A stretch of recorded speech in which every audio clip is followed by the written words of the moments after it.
ဒီလိုမျိုးဘရောက်ပန်းကတ်လေးတွေကိုထိုးပြပေးပါမယ်ပန်းအိုးလေးတွေမှာထည့်ထိုးခြင်းလည်းရပါတယ်ဒါမှမဟုတ်လို့စတုံးတွေတို့ခေါင်းစည်းကြိုးတွေတို့မှာခေါင်းစည်းကြိုးလေးတွေစီးပြီးတော့စပင်လေးထဲမှာဒီတိုင်းထည့်ထိုးပြီးတော့ပန်းခြင်းလည်းအဆင်ပြေပါတယ်အက 2.5 mm ကိုသုံးထားပါတယ်ခြီရလည်းခြီပင်အသေးလေးကိုသုံးထားပါတယ်အခုသုံးထားတော့ဗရမီခြီကိုသုံးထားတာပါ5 ပလိုက်မှာတခြားအဆင်ပြေတဲ့ခြီနဲ့လည်းထိုးလို့ရပါတယ်ပထမဦးဆုံးအဖူးလေးလုပ်ပါမယ်အဖူးလေးလုပ်ဖို့အတွက်ကွင်းရှင်လုပ်ပါမယ်ကွင်းရှင်လုပ်မယ်ဆိုရင်လက်နှစ်ချောင်းပေါ်မှာခြီလေးကိုရစ်လိုက်ပါအခုလိုမျိုးနှစ်ပတ်ပတ်လိုက်ပါပြီးရင်အကလေးကိုမှောက်ရက်ကလေးထည့်ပါဒီရှေ့မှာရှိတဲ့ခြီပင်လေးကိုအနောက်ကိုဆွဲလာပြီးရင်အကလေးကိုအပေါ်ကိုမော့လိုက်ပါလက်နှစ်ချောင်းကိုထုတ်ပါမယ်ဒီနားလေးမှာလက်ကလေးကိုထိန်းထားပါပြီးရင်လက်နှစ်ချောင်းကိုထုတ်လိုက်ပါကွင်းရှင်လေးရပါပြီကွင်းရှင်မှာပထမဦးဆုံး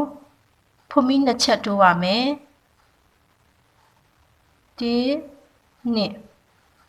ဒီကွင်းလေးထဲမှာတိုင်လက်6တိုင်ထိုးပါမယ်အမှာခြီကိုတရရစ်ပါကွင်းထဲမှာအထက်ခြီဆွဲအပေါ်မှာရှိတဲ့ခြီ3ပင်စလုံးကိုတစ်ခါတည်းထုတ်ပါမယ်ပထမဦးဆုံးထိုးခဲ့တဲ့တိုင်လက်ကိုမှတ်မိအောင်အခုလိုမျိုးမှတ်ချိတ်ကလေးနဲ့မှတ်ထားပါမယ်အဲ့ဒီတိုင်လက်ရဲ့ထိပ်ဆုံးပေါ်လာတဲ့ဖွမီလေးထဲမှာမှတ်ချိတ်ကလေးထည့်ထားပါ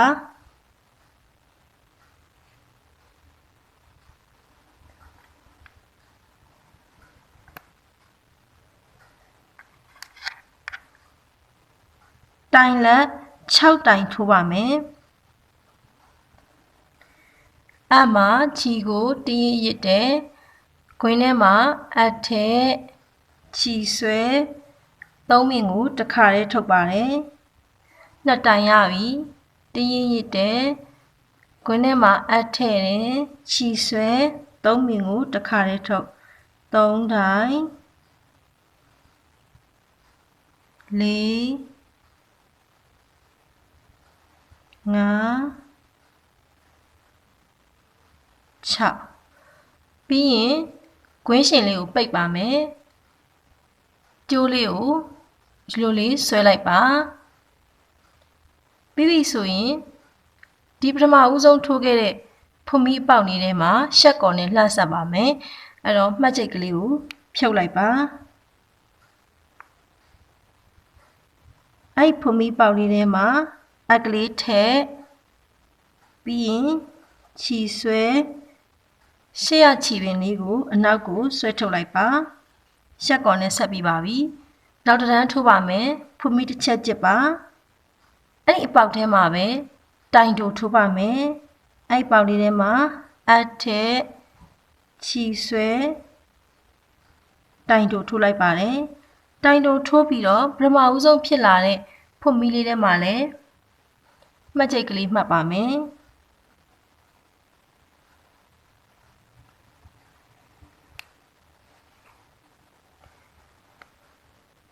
တပေါက်ကိုတစ်ချက်နဲ့တိုင်တို6တိုင်ထိုးပါမယ်နောက်ကရက်ပေါက်ထဲမှာအထက်ခြီဆွဲတိုင်တိုထိုးနှစ်တိုင်ရပြီနောက်ကရက်ပေါက်ထဲမှာလည်းတိုင်တိုတစ်တိုင်ထိုးမယ်3တိုင်4 5 6တိုင်ပြည့်သွားပြီဆိုရင်ခုနလိုပဲမှတ်ချိတ်ကလေးကိုဖြုတ်ပါမယ်အဲ့ဒီမှတ်ချိတ်ဖြုတ်တဲ့အပေါက်ထဲမှာပဲရှက်ကော်နဲ့ဆက်ပါမယ်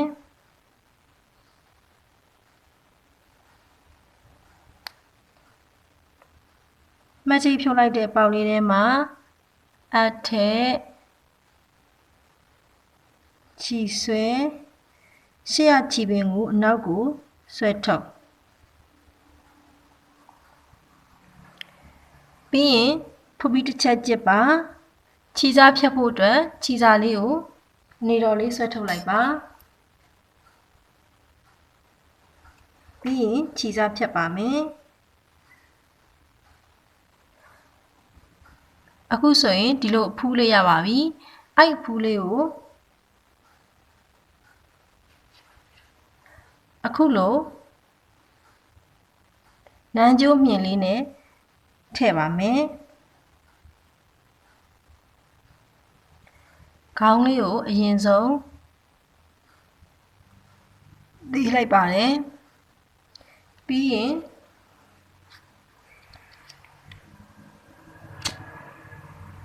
မီးကျလေးနဲ့တို့ပါမယ်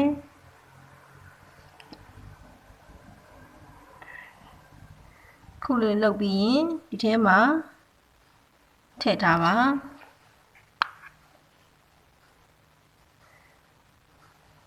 ဒီမှာရှိတဲ့ခြေစာလေးကိုဒီမှာရစ်ပါမယ်အခုလိုပုံစံလေးရစ်သွားပြီပါအနေတော်နေရာရောက်ပြီဆိုရင်ဒီခြေစားတစ်ဖက်အတိုလေးကိုဖြတ်ပါမယ်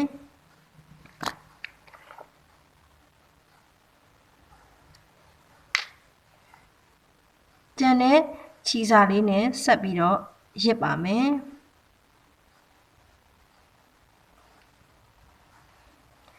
ပြီးရင်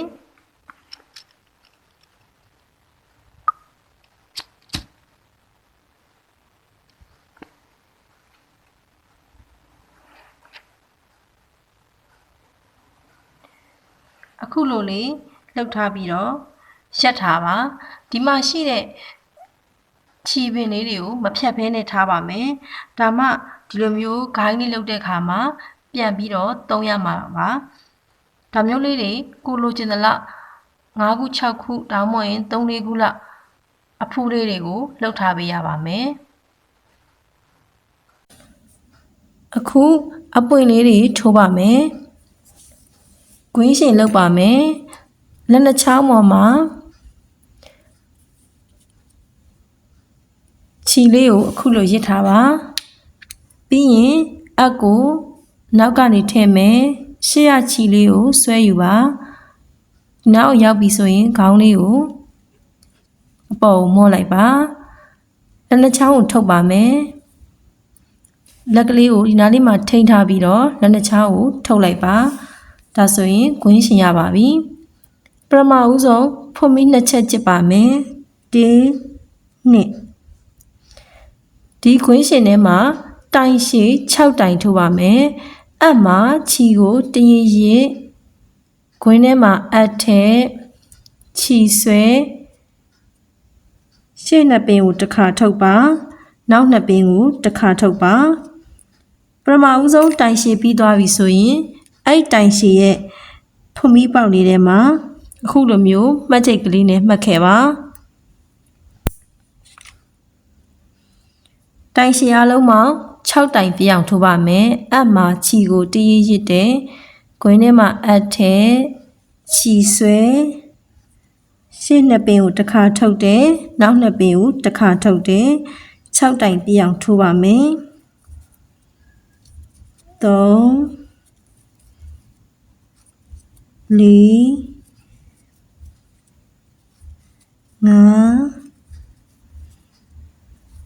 5 6တိုင်ပြည့်ပြီဆိုရင်ကွင်းရှင်လေးကိုအခုလိုမျိုးလေးဆွဲပါမယ်ပြီးရင်မှတ်ချိတ်ကလေးကိုဖြုတ်ပါမယ်မှတ်ချိတ်ဖြုတ်လိုက်တဲ့အပေါက်လေးထဲမှာပဲအက်ကလေးထည့်ရှက်ကော်ထိုးပါမယ်နော်ခြီဆွဲရှေ့ရခြီပင်လေးကိုအနောက်ကိုဆွဲထုတ်လိုက်ပါပြီးရင်နောက်တစ်တန်းထိုးဖို့အတွက်ဖွင့်ပြီးတစ်ချက်ကြစ်ထားပါအဲ့ပေါက်ထဲမှာပဲတိုင်တိုးတိုင်ထိုးပါအပ်ထဲခြီဆွဲတိုင်တိုးလေးထိုးပါတယ်အဲ့တိုင်တိုးရဲ့ဖွင့်ပြီးအပေါက်လေးထဲမှာရှက်ကော်လေးနဲ့ပြန်မှတ်ထားပါမယ် အမှတ်ချိတ်ကလေးနဲ့ပြန်မှတ်ထားပါမယ်မှတ်ချိတ်လေးမှတ်မထားဘူးဆိုရင်မေ့တက်လို့ပါဘယ်နာလေးမှအစမှမသိပါဘူးတတိုင်းပြီးသွားပြီနေနောက်ကရပေါက်ထဲမှာလည်းတတိုင်းထိုးမယ်3 4 5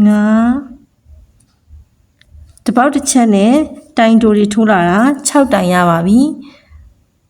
ခုနလိုပဲမှတ်ချိတ်ကလေးကိုဖြုတ်ပါအဲ့ဒီမှတ်ချိတ်ဖြုတ်လိုက်တဲ့အပေါက်လေးထဲမှာရှက်ကော်နဲ့လှမ်းဆက်ပါမယ်အကလေးထဲခြီဆွဲရှေ့ရခြီပင်လေးကိုနောက်ကိုဆွဲထုတ်လိုက်ပါပြီးရင်ဖုမိတစ်ချက်ကျစ်ပြီးတော့ခြီစာလေးဖြတ်ပါမယ်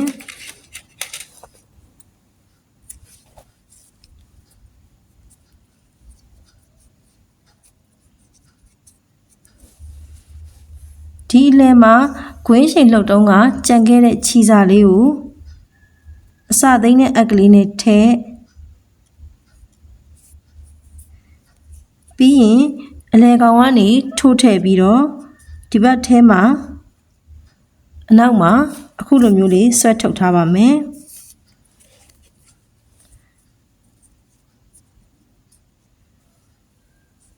ပြီးရင်ခြီအရောင်ပြောင်းပါမယ်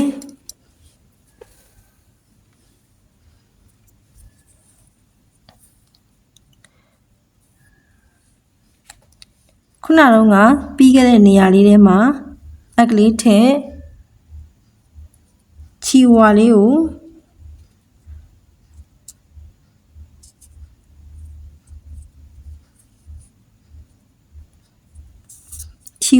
ဆွဲပြီးတော့ခြီလိုက်ပါပြီးရင်အဲ့ထဲမှာပဲအက်ကလေးပြန်ထည့်ခြီဆွဲဖုမိ3ချက်ထိုးမယ်1 2 3ပြီးရင်အဲ့ထဲမှာတိုင်ရှည်3တိုင်ထိုးပါမယ်တရရထားတယ်အထက်ခြီဆွဲနှစ်ပင်ချင်းထုတ်ပါတယ်တတိုင်းအဲ့ပေါက်ထဲမှာပဲ3တိုင်ပြအောင်ထိုးမှာပါနှစ်တိုင်3တိုင်ပြီးပြီဆိုရင်နောက်ကရက်ပေါက်လေးထဲမှာလည်းတိုင်ရှည်3တိုင်ထိုးမယ်တရရနောက်ကရက်ပေါက်လေးထဲမှာအထက်1 2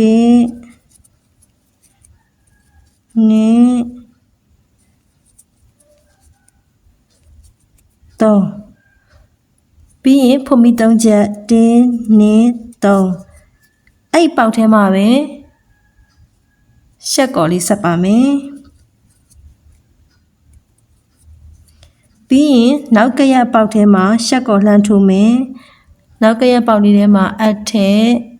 ခြီဆွဲရှေ့ရခြီပင်ကိုအနောက်ကိုဆွဲထုတ်ပြီးရင်ခုနတုန်းကဒီဘက်ပွင့်ဖက်လေးလှုပ်တဲ့အတိုင်းပဲဆက်ပြီးတော့လုပ်ပါမယ်ဖုမိ3ချက်1 2 3အဲ့ထဲမှာတိုင်ရှည်3တိုင်ထိုးပါမယ်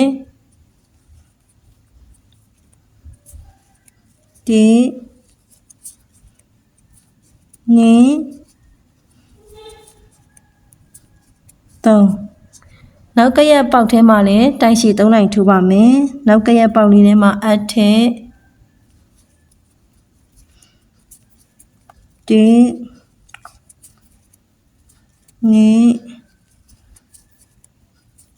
3ပြီးရင်ဖုမိ3ချက်1 2 3အဲ့ပေါက်ထဲမှာပဲရှက်ကိုဆက်လိုက်ပါပြီးရင်နောက်ကရပေါက်ထဲမှာရှက်ကိုဆက်ပါမယ်နောက်ကရဖုမိထဲမှာအထက်ရှက်ကိုလေးလမ်းဆက်ပါဖုမိ3ချက်ကျစ်မယ်အဲ့ထဲမှာပဲတိုင်ရှည်3တိုင်ထိုးပါ1 2 3နောက်ကရပေါက်ထဲမှာတိုင်ရှည်3တိုင်ထိုးပါမယ်1 2 3 3ဖမီ3ချက်လာမယ်1 2 3အဲ့ထဲမှာပဲရှက်ကော်လေးနဲ့အဆုံးသတ်ပါမယ်ရှက်ကော်လေးထိုးပြီးရင်ဖမီတစ်ချက်ကျစ်ပြီးတော့ခြီစာလေးဖြတ်လိုက်ပါ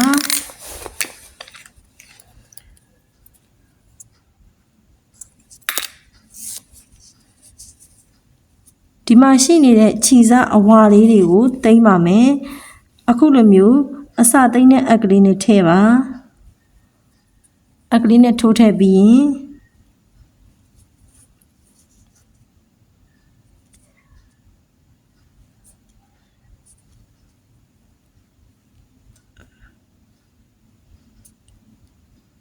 ပွင့်ဖက်လေးတွေရဲ့ကြားထဲမှာထိုးထည့်ပြီးတော့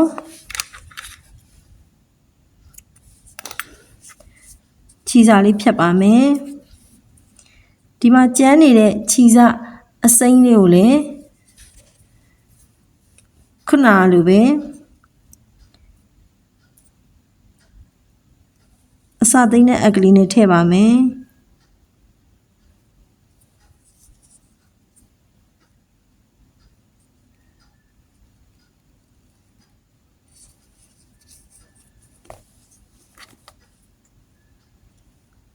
ပြီးရင်ခြီစာလေးဖြတ်လိုက်ပါ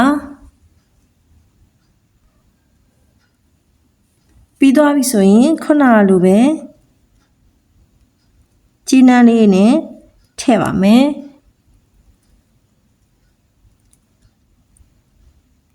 ကြီးနှမ်းထိတ်ကလေးကိုအနေတော့ခောက်လိုက်ပါတယ်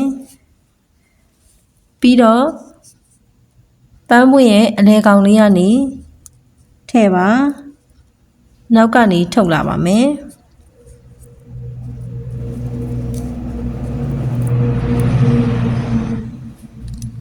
ဒီထိန်သားလေးကိုခုနကလိုကော်လေးနဲ့ကပ်ပါမယ်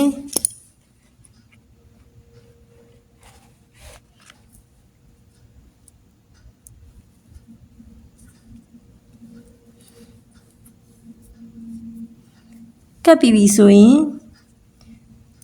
ခုနအဖူးလေးလုပ်သလိုပဲဒီမှာရှိတဲ့ခြီစာလေးတွေကို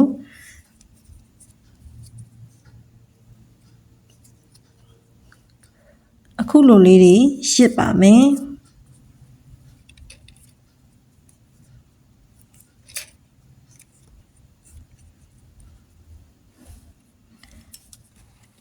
နေတော်လေးရပြီဆိုရင်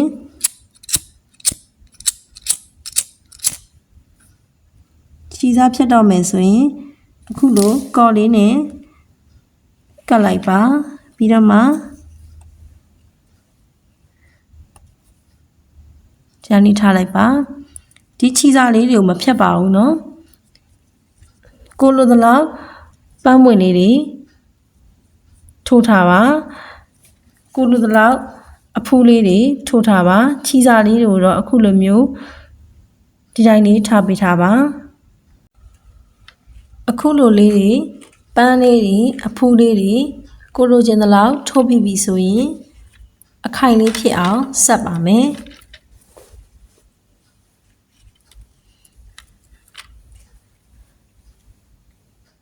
ဒီလိုမျိုးပထမဦးဆုံးအဖူးလေးနှစ်ခုကိုအရင်ဆက်ချင်ရင်လည်းရပါတယ်ဒါဆိုရင်ဒီမှာရှိနေတဲ့ခြီစာလေးတွေကိုဆက်သွားမှာပါတစ်ဖက်ကိုဖြတ်လိုက်ပါမယ်ပြီးရင်အခုလိုမျိုးလေး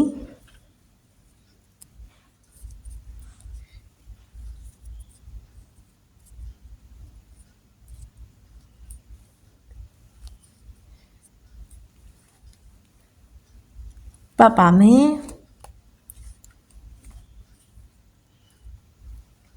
အနေထားအတော်ရောက်ပြီဆိုရင်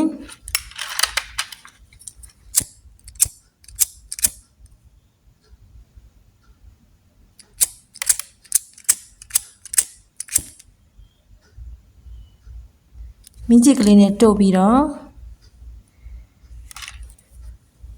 အခုလိုလေးရက်ထားပါမယ်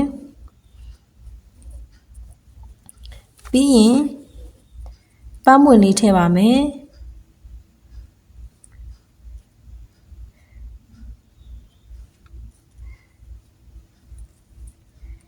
ပန်းမွင့်လေးကိုလည်းအခုလိုပဲ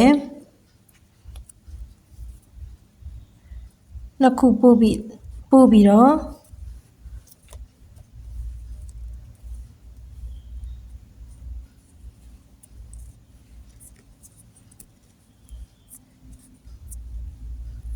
ဆက်ပါမယ်ပြီးရင်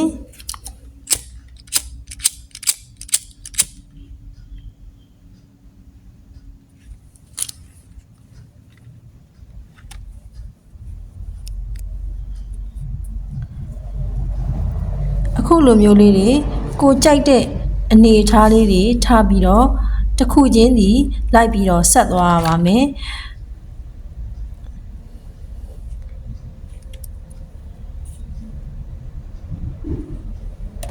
အခုကဒီမီးချစ်ပြရင်းနဲ့ဆက်ရတာအဆင်မပြေလို့ဒီလောက်လေးပဲဆက်ပြပေးလိုက်ပါတယ်ကိုယ်အဆင်ပြေသလိုအနေအထားလေးတွေထားပြီးတော့တစ်ခုချင်းလေးဆက်သွားပေးပါ